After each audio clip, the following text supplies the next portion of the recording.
We're back for another episode of Crypto Capsule Commentary, where I answer some of the questions that I get from all of you around the world every week. Hope you're ready, because here we go.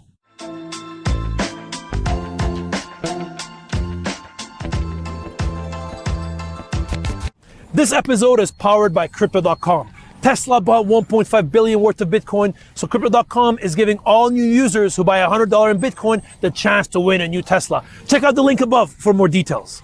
Okay, let's kick it off today. The first question I got is, Henri, what is the first piece of advice that you give to anyone looking to start trading cryptocurrencies? This is a question that I get over and over from many friends. Really, the first piece of advice is education. Before you put a penny into cryptocurrencies, please make sure that you read about Bitcoin, you understand what is Bitcoin, how it works, the mechanism, what problem it solves, and there's a lot of information out there. A lot of people will tell you to read the white paper from Satoshi Nakamoto, kind of the birth certificate of Bitcoin. I actually think it's too technical if you're not in the space. Instead, really, there's a lot of videos on YouTube you can watch. There's a lot of articles. Even on my YouTube page, there's a lot of free information on educational videos. So feel free to check those out. The second piece of advice is really do not invest more than you can lose. Crypto markets do not sleep. It's generally 24/7 and it's very volatile. So unless you can stomach that, you should not get into the space.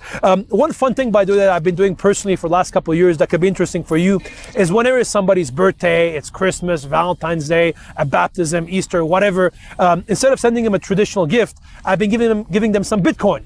Not only often it became a very valuable gift, for example, to many weddings that I gave Bitcoin as a gift, but also it's a fun topic of conversation and it's a gift that nobody would forget. So maybe, hopefully that can be useful, the Bitcoin gift for some of you who are interested. Thank you for the questions.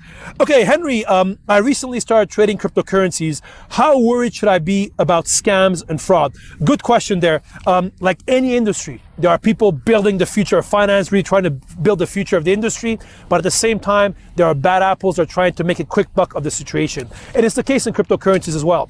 However, I guess one thing is there's probably less crime and fraud in the crypto space that probably the media makes you believe or what you may think. I mean, according to the latest data, only 0.34% of crypto transactions are coming from illicit sources. So it's actually less than people think. However, there's still a lot of fraud and scams. I mean, many of you, I've got probably dozens of messages over the last couple of months of people messaging me asking if the situation they're in is a scam or not. The two most common that I saw. The first one is if you've used a small, a crypto exchange and they're asking you to pre-fund or prepay your taxes, that is a scam. Paying your taxes is your personal business. The exchange has nothing to do with it. And I've seen, unfortunately, this scam happen over and over all around the world. Second scam that I've seen a lot is actually an exchange contacting you, saying that your former exchange has changed ownership now, and this new exchange wants you to download one of these apps that gives them remote access to your desktop. That is a scam as well. Do not let them or do not install one of these apps on your desktop. So be very careful. The piece of advice is just very logical, common sense. If you're going to trade with a crypto exchange, look them up, make sure they're reputable, make sure they're regulated potentially, and also look up who are the founders. If you're not able to see who the founders of this exchange are, I think that's one of the red flags you should look at. And just generally search about that information about that exchange online. You should be able to find a lot of information. Thank you for that question. Number 3, Henri, I saw Ethereum recently hit a new record high of $2,000. What is driving this? Yeah, very interesting question. As many of you that I've covered in my crypto capsules, Ethereum recently hit a new record high. There's a couple of reasons behind this, in my personal opinion. First is actually on the retail side. For many investors, many people coming in the crypto space, after buying Bitcoin, Ethereum is often the second cryptocurrency or crypto asset they buy. So there's obviously a lot of flow from that perspective. Second is actually that Ethereum today is going to what we call a massive upscaling, what we call ETH 2.0, where really the kind of network is getting an upgrade that will make it more secure, scalable, and also more sustainable. It's a multi-year process. We can start with a beacon chain, it goes in sharding, and obviously then there's the docking mechanism. This is going to go on over the next 2 or 3 years. So again, there's a lot of enthusiasm about this whole ETH 2.0. And number 3, I think we have to acknowledge that today, there's a massive boom in DeFi, decentralized finance. And when you look at DeFi, it went from literally less than $1 billion in total value locked, which is how we measure it. It went from $1 billion to over $40 billion today.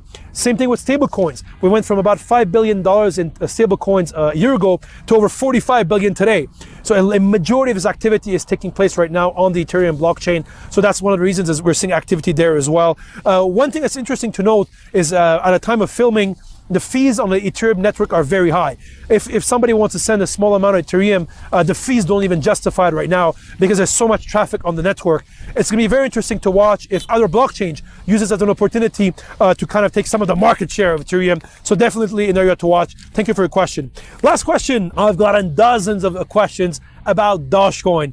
Henri, what is the deal about Dashcoin? Everybody seems to be talking about it, from my friends all the way to Elon Musk. What is the deal? Dashcoin is very interesting. I've been amazed by Dashcoin for many years. For those who may not know, Dashcoin was kind of invented in 2013. It was a bit of a joke. It uses the Doge meme, and you may recognize the kind of the Shiba Inu dog logo on the crypto assets. Although it's a cryptocurrency, there's a couple of differences with Bitcoin. First of all, Bitcoin has 21 million Bitcoins ever. That's it. It was the same thing with Dogecoin. Initially, there was only going to be 100 billion Doge coins. However, then they changed the rules, and now there's 5 billion new coins that come to the market with Dogecoin. So that's one big difference from that perspective. Second is actually there's some differences as well when you look at the mechanism. For example, both use proof of work mechanism. However, when it comes to Dogecoin, they use what they call script technology, which makes that you're not able to mine Dogecoin using traditional Bitcoin machines. So it's very similar actually to Litecoin, another cryptocurrency on that perspective. Another technical difference is that while there's a new Bitcoin block every 10 minutes, with Dogecoin it's every minute. So these are some small technical differences. The other big one I would say is really the purpose of it. When you look at Bitcoin, many will buy it as a store of value, as a hedge against inflation or whatever. What you'll see for Dashcoin, it was mainly built as a utility for tipping. So you see some good fun content on social media, you want to tip the creator and you can send them some Dashcoin. So that was the original idea of it. One thing that's very exciting with Dashcoin is actually the fact that the community is very strong. So Dashcoin has a very strong community on Reddit, and actually that gives a certain cachet to it.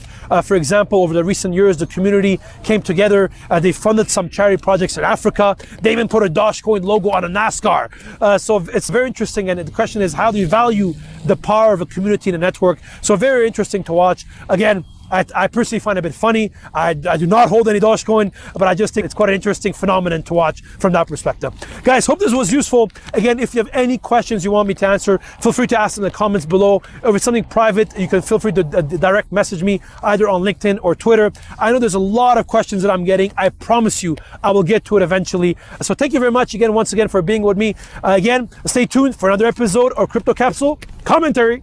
See you guys soon.